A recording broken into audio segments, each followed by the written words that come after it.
Hola a todos, vamos a repasar el tema 5 en este vídeo, ¿de acuerdo? El tema 5, fuerzas internas en vigas, ¿de acuerdo? En la imagen vemos el impresionante puente en arco de Los Tilos, en La Palma, ¿de acuerdo? Uno de los puentes en arco más largos sin pilar intermedio de Europa en el momento en que se inauguró, ¿de acuerdo? Uno de los más largos, si no recuerdo mal, había uno un poquitito, 100 metros más largo en Portugal. Y es sin duda una obra espectacular en la cual podemos ver muchas vigas verticales, un arco que va a estar en compresión, ¿de acuerdo? Que soporta todo el peso, y vamos a ver también las vigas centrales, ¿de acuerdo? Donde se distribuyen fuerzas que se distribuyen a los pilares y los pilares van al arco, ¿de acuerdo? Ya les digo, un puente espectacular que cruza un barranco, y es el ejemplo perfecto para que nos situemos un poco con el tema en el que estamos, ¿de acuerdo? Ya que hablamos de puentes, vamos a repasar tipos de puentes. Esto está sacado de la Enciclopedia Británica, ¿de acuerdo? Aquí pueden ver que tenemos en inglés puentes tipo beam, tipo truss, cantilever, arc, suspension y cable stay, ¿ok? En español, estos puentes son de vigas, de voladizos, arco, de vigas, colgantes o atirantados, ¿de acuerdo? ¿Cuál es cada uno? Bueno, podemos ver, se pueden acordar ustedes que beams en inglés es la palabra que se usa para las vigas, ¿vale? Beams. Después tenemos voladizo, sería cantilever, ¿de acuerdo? Es voladizo. En arco es arc, ¿de acuerdo? Otro puente de vigas es el puente truss, ¿ok? Vemos que es una armadura como la que resolvimos en el capítulo anterior. Son armaduras porque son miembros de dos, en los que hay solo dos fuerzas, ¿de acuerdo? Y tenemos el puente colgante y el puente atirantado, ¿de acuerdo? Diferencias sustanciales entre todas estas estructuras. Los esfuerzos que sufre cada elemento varía mucho en función del tipo de puente, ¿de acuerdo? Para empezar, vemos en los puentes de vigas, siempre que aplicamos una fuerza desde arriba vamos a tener una deformación. La parte de abajo se va a tensionar y la interna se va a comprimir, ¿de acuerdo? Por eso está marcado en verde todas las zonas de compresión, los pilares verticales están en compresión, y abajo siempre vamos a tener, ¿de acuerdo?, lo que llamamos tensión en ingeniería civil, ¿de acuerdo?, que es como el material va a dilatarse, va a tener que dilatarse en la parte inferior.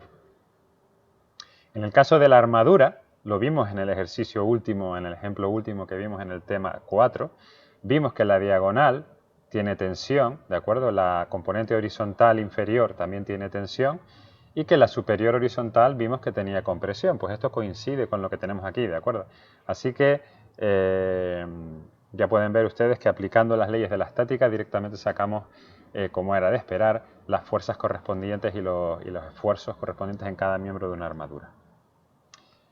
Si ustedes se fijan en todos los ejemplos que hay aquí, van a ver que hay bastantes diferencias cualitativas, ¿de acuerdo? En el arco tenemos una compresión pura sobre el arco. En el puente en suspensión van a ver que tenemos toda una tensión acumulada en todos los cables verticales, ¿de acuerdo? Y mucha compresión en los pilares que sustentan el puente completo. En cambio, en el que está tirantado, los tirantes soportan todos una gran tensión, como es lógico, y tanto en las estructuras verticales como horizontales hay compresión, ¿de acuerdo? Estos tipos básicos de puentes tienen diferentes diseños y que ocasionan diferentes características mecánicas, ¿de acuerdo? De acuerdo, en el tema 5 nos vamos a concentrar en vigas horizontales con fuerzas transversales, ¿de acuerdo? Esto es muy importante, vigas horizontales y generalmente en el plano.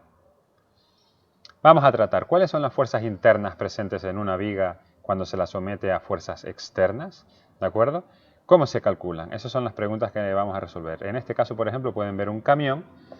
Si se fijan, el camión tiene 6 ruedas, y si hacemos un tratamiento planar del problema, un tratamiento en un plano, en una sección, pues podríamos suponer que hay 6 fuerzas de apoyo, 6 fuerzas aplicadas, externas, aplicadas sobre la viga, ¿de acuerdo? Porque hay 6 ruedas, ¿de acuerdo? Esto nos lleva al concepto que hay que recordar de cargas concentradas y cargas distribuidas, ¿de acuerdo? Las cargas distribuidas las podemos calcular como cargas concentradas, si se acuerdan de cómo lo hacíamos al final de los temas anteriores, ¿de acuerdo?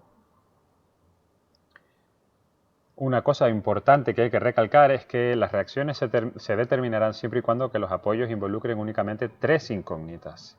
Tres incógnitas, ¿de acuerdo? Y esto va a depender de los apoyos para saber el tipo de reacción que hay en cada apoyo, ¿de acuerdo? Si están involucradas más de tres incógnitas, las reacciones serán estáticamente indeterminadas, ¿de acuerdo? No las vamos a poder determinar mediante la estática y los métodos de la estática, por tanto, no van a ser suficientes, ¿vale? Para determinar todas estas reacciones. Vamos a repasar rápidamente estos 6 ejemplos que nos sirven para recordar rápidamente los tipos de reacciones en cada tipo de apoyo. Vigas estáticamente determinadas, ¿de acuerdo? Son las 3 de arriba, ¿de acuerdo? Tenemos la viga simplemente apoyada, ¿de acuerdo? En este caso tenemos un apoyo a la izquierda que fija las componentes X e Y de la viga, con lo cual hay dos reacciones, ¿de acuerdo? Dos fuerzas de reacción. Y a la derecha, como tenemos un rodamiento, pues solo va a haber una normal. Tenemos tres fuerzas de reacción, ¿de acuerdo? En el caso B, la viga con voladizo es exactamente igual. No hay más apoyos, con lo cual no hay más fuerzas de reacción. En el caso de la viga en voladizo con una soldadura o empotramiento a la izquierda, vamos a tener tres reacciones, dos fuerzas, Fx, Fi, y un par, ¿de acuerdo? Un par de reacción, o un momento, ¿de acuerdo? De fuerza, de reacción, un momento de fuerza de reacción, llamado comúnmente un par. En el caso de las vigas estáticamente indeterminadas, serían los mismos casos que arriba, pero si añadimos, por ejemplo, en el caso de un rodamiento más, ya tendríamos 4 fuerzas indeterminadas, de acuerdo, 4 reacciones, con lo cual tenemos 4 incógnitas. La estática no va a poder resolver esta viga, tal cual así como está definido el problema, hará falta más información. En el caso E tenemos el empotramiento o soldadura más un rodamiento, con lo cual tenemos 4 reacciones, 4 incógnitas, tampoco nos vale. Y en el caso de una viga fijada en ambos extremos con empotramientos o soldaduras, vamos a tener 6 incógnitas, ¿de acuerdo? Tampoco está estáticamente determinada. Recordemos, el objetivo de esta parte es por tanto mostrar cómo calculamos las fuerzas que actúan en una viga que está en equilibrio estático y hacer los llamados diagramas de fuerza de corte y momento flector o momento par, el par flector, en una viga. ¿De acuerdo? Cabe decir que solo trataremos casos de vigas horizontales con fuerzas verticales, ¿de acuerdo? Como las que se muestran en la imagen. Usaremos el caso de la figura para explicar el procedimiento a seguir para encontrar las fuerzas internas en la viga, ¿de acuerdo? Aquí podemos ver una viga horizontal que va de A a B, está empotrada en el punto A, tiene 7 metros de longitud y hay dos fuerzas localizadas en el punto 3 y en el punto 5, de 5 y 10 kN respectivamente. Primero lo que hacemos es resolver el equilibrio de la viga, ¿de acuerdo? Vamos a resolver el equilibrio de la viga y con lo cual vamos a resolver las incógnitas en el apoyo. Recordemos, en el apoyo vamos a tener tres incógnitas, dos fuerzas XY y un par de reacción, ¿de acuerdo? Si resolvemos van a ver que tenemos dos fuerzas verticales, 5 kN y 10 kN. Si lo sumamos a la fuerza A sub I, tienen que dar 0, con lo cual la fuerza A sub I será 15 kN, ¿de acuerdo? Una fuerza positiva de 15 kN. ¿Qué va a pasar con el par de reacción en el empotramiento? Tenemos, según la regla de la mano derecha, vamos a hacer el sumatorio, ¿de acuerdo? De los pares que hay ahí, ¿de acuerdo? Tenemos el par en A, que lo suponemos positivo, con la regla de la mano derecha. Tenemos un par negativo debido a la fuerza de 5 kN a una distancia de 3 metros y un par negativo debido a la fuerza de 10 kN a una distancia de 5. Con lo cual tendríamos sumatorio de el par en A, desconocido, o M sub A, más el par negativo de 5, más el par negativo de la fuerza de 10. Eso, si despejamos, nos va a decir que el par en A es igual a la suma de los pares debido a las fuerzas de 5 y 10. Es decir, 3 por 5 son 15, más 5 por 10 son 50, digamos. Con lo cual tenemos 65 kN metro, ¿de acuerdo? Ese es el par que vamos a tener en A, de reacción. Muy bien, hemos resuelto dos incógnitas. Continuamos. Ahora hacemos un corte virtual en un punto arbitrario de la viga y resolvemos a una distancia arbitraria x. Como es una distancia arbitraria, la llamamos x, ¿de acuerdo? Del extremo izquierdo, que es donde está el apoyo. Y nos quedamos con la parte que queda con el apoyo, ¿de acuerdo? A la izquierda del corte, en este caso. El corte debe tratarse como una soldadura, ¿de acuerdo? Y como es una soldadura, siempre va a haber una fuerza cortante, ¿de acuerdo? Una fuerza vertical que está dirigida hacia abajo, que es la Vx, y un par. Vamos a tener un par o momento flector, que siempre lo vamos a definir como positivo, ¿de acuerdo? ¿Qué hacemos ahora? Pues hacemos el equilibrio en esta zona. Si hacemos el equilibrio, empecemos con las fuerzas, ¿de acuerdo? Es muy sencillo, ¿de acuerdo? Resolvemos las ecuaciones de equilibrio. Vamos a resolver para Vx, ¿de acuerdo? Para las fuerzas. Bueno, ahí tenemos dos fuerzas únicamente. Tenemos 15 kilonewtons menos la Vx. Y tienen que ser que es negativa, ¿de acuerdo? Va hacia abajo. Iguales a 0. Con lo cual me queda que la Vx son 15 kilonewtons. Perfecto. Vamos a resolver para los momentos, ¿de acuerdo? Tenemos el par de 65 kilonewtons menos el par debido a la fuerza Vx, que es negativo por la ley de la mano derecha, x por Vx, más el par de la sección, ¿de acuerdo? El par de corte en mx, ¿de acuerdo? Todo eso igual a 0, con lo cual me queda que el par, el momento flector o el par mx es x Vx menos la constante de 65 kN, ¿de acuerdo? Hemos resuelto rápidamente las ecuaciones, la definición del momento flector y de la fuerza cortante en un punto arbitrario x. Perfecto, bastante fácil. Pero ojo, está claro que las soluciones encontradas antes solo valen para el intervalo de 0 a 3, porque de otro modo deberían entrar allí las fuerzas de 5 o la de 10 kilonewtons, ¿de acuerdo? Fijémonos, vamos a ir un momento atrás, fijémonos en la parte inferior, que aquí no hemos incluido las fuerzas de 5 y 10, solo hemos incluido esta fuerza de Vx. Por tanto, esta solución que hemos obtenido es solo válida si me preguntan el momento flector o par o la fuerza cortante en esa zona desde 0 hasta 3 metros. ¿Cómo solucionamos el resto? Pues por tramos, ¿de acuerdo? Vamos a tener el tramo de 0 a 3, que es donde hay una primera fuerza que aparece, a 3 metros. Después de 3 a 5 metros, que es donde aparece la segunda fuerza, ¿de acuerdo? Y después de 5 a 7 metros. Y repetimos los pasos iterativamente, ¿de acuerdo? En el primer caso, ya lo hemos resuelto, tenemos la fuerza Vx, que era de 15 kilonewtons, para igualar y dejar en equilibrio la viga, suponiendo este corte virtual aquí, y el momento o par flexor de 15 kilonewtons por x menos los 65. ¿De acuerdo? En el tramo 2, si resolvemos para las fuerzas, tenemos que, vamos a hacer el sumatorio, ¿de acuerdo? Tenemos los 15 kilonewtons menos los 5 kilonewtons menos Vx. Me va a quedar, si paso Vx positivo al otro lado, me va a quedar 15 menos 5, 10. Vx, 10 kilonewtons, ¿de acuerdo? Vamos a hacer el sumatorio para los momentos, ¿de acuerdo? Tenemos el momento de 65 kilonewtons menos 3 metros por 5 kilonewtons, ¿de acuerdo? Que es el momento de la fuerza de 5, ¿de acuerdo? Más el momento mx, ¿de acuerdo? Con lo cual me va a quedar momento mx igual a x, perdón, perdón, se me ha olvidado, recapitulemos, se me ha olvidado el momento debido a Vx. Volvamos a hacerlo, volvemos a empezar, ¿de acuerdo? Estamos en el tramo 2, lo he dicho mal y lo voy a repetir bien.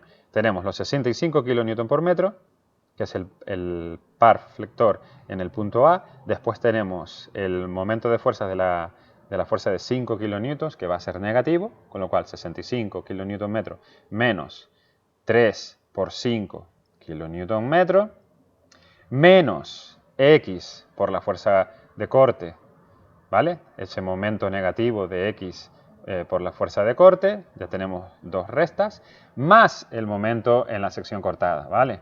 Más ese par flector en la sección cortada, que lo consideramos positivo por defecto, y es el mx. Paso todo lo que he dicho anteriormente a la derecha de la fórmula, todo eso sería igual a 0, ¿de acuerdo? Siempre, ecuaciones de equilibrio, sumamos todos los momentos, igualamos a 0, ¿de acuerdo? Si paso todo a la derecha y me queda el mx a la izquierda, tengo el mx va a ser igual a 3 por 5, que son 15, menos los 65, con lo cual me queda menos 50, esa es la parte constante, y me queda más x sub x, ¿de acuerdo? Con lo cual aquí está resumido, me queda X por Vx, es decir, X por 10 kilonewtons, menos los 50, ¿de acuerdo? Que serían 3 por 5, 15 kilonewtons, menos 65. 15 menos 65, menos 50. Pasemos al tramo 3. En el tramo 3 tenemos de nuevo todos los equilibrios. Tenemos fuerzas, 15 kilonewtons, menos 5, menos 10, menos la Vx igual a 0. Con lo cual me queda que Vx es igual a 0, porque 15 menos 15 es 0, ¿de acuerdo? Momentos, tenemos el momento de 65 kN, menos el momento de la fuerza de 5 kN, menos el momento de la fuerza de 10, menos el momento X por V de X, ¿de acuerdo? Más el momento en la última sección de corte. Con lo cual me va a quedar 65 menos 15, que son 50, ¿de acuerdo? Menos los 50 kilonewtons, ¿de acuerdo? Me quedan ya 0 de par y ahora me queda el XVX, que como Vx es 0, la fuerza de corte es 0, pues también es 0, con lo cual finalmente queda M 0 patatero, ¿de acuerdo? Todo es 0 en la última parte porque está suspendida, ¿de acuerdo? No queda ninguna reacción. Cuando hagamos la gráfica, le damos valores a la X dentro de los tramos correspondientes de acuerdo a las secciones que hemos calculado, ¿de acuerdo? Y es conveniente representar estas funciones una debajo de la otra, siempre debajo de la viga y con el mismo eje X e Y y con el eje Y alineado, ¿de acuerdo? Es conveniente también dejar indicados los signos de Vx y de Mx, ¿de acuerdo? En cada tramo. Las fuerzas, si se acuerdan, era 15 newtons para X igual a 0 y es siempre constante hasta X igual a 3. En X igual a 3 tenemos 5 kilonewtons hacia abajo. Entonces de los 15 saltamos a 15 menos 5, 10. Y después de los X igual a 5 tenemos una fuerza negativa de 10 kilonewtons, con lo cual nos va a quedar los 10 menos 10, 0. Fuerza cortante, 0. En el caso del momento, partíamos de menos 65 para X igual a 0 y tenemos una función lineal con una pendiente de 15. ¿Se acuerdan que era X por 15 kilonewtons? Pues ahí vamos a tener una pendiente constante de 15, que corta en el eje Y a X igual a 3 a menos 20. Desde X igual a 3 a X igual a 5, la pendiente cambia. Ya no es 15, es 10, que coincide con la fuerza en la sección de 3 a 5, ¿de acuerdo? Y en la sección de 5 a 7, el momento era 0. Ha de haber una continuidad en el momento, como ustedes pueden ver. Sin embargo, en la fuerza no. La fuerza de corte va dando saltos entre secciones, ¿de acuerdo? Algunos puntos a tener en cuenta. Primero, en V0, la fuerza de corte en 0 es igual al valor de la fuerza que pudiese existir en el extremo izquierdo de la viga, ¿de acuerdo? En VL, al otro extremo, la fuerza cortante es igual a la que pudiese existir en ese extremo derecho, pero con el signo contrario, ¿de acuerdo? Y la fuerza cortante a lo largo del eje X va a tener siempre un salto allá donde haya una fuerza puntual. Y la magnitud de ese salto será igual en valor y signo a la fuerza puntual presente en ese punto, ¿de acuerdo? Para M, el punto 4 es que para M0, el momento o el par flector en la X igual a 0 va a ser igual al valor del par que pudiese existir en el extremo izquierdo de la viga, pero de signo contrario, ¿de acuerdo? En cambio, al otro lado opuesto, será igual al valor del par que pudiese existir en el extremo derecho de la viga, ¿vale? Será igual. En un punto X arbitrario siempre habrá un salto en la pendiente, en ese punto donde haya un par, ¿de acuerdo? Es decir, donde haya una fuerza puntual, habrá un cambio en el par, en la pendiente, de cómo evoluciona el par a lo largo de la distancia X de la viga, ¿de acuerdo? Y la magnitud del salto siempre es igual al valor, al par presente en ese punto. Por ejemplo, si hay un par correspondiente a 5 kilonewtons, ¿de acuerdo? En este caso serían 15 kilonewtons, ¿de acuerdo? Pues la pendiente va a pasar de 15 a 10, ¿vale? Y por último, dentro de cada tramo tenemos que la derivada del momento nos da la fuerza cortante, ¿de acuerdo? La derivada del momento nos da la pendiente, que es la derivada, en este caso en el primer tramo sería de 15, pues coincide con el valor de Vx, que es de 15. Fíjense que la pendiente va subiendo, la curva va subiendo, es una fuerza positiva, que es la fuerza de corte, que coincide con 15 kN, ¿de acuerdo? Pues muy bien, esto ha sido el tema 5. Repásenselo bien, háganse los ejemplos en un papel para entender bien, muy bien los conceptos y los convenios de los signos. Y ya después el siguiente paso es ponerse a hacer problemas. Hasta luego.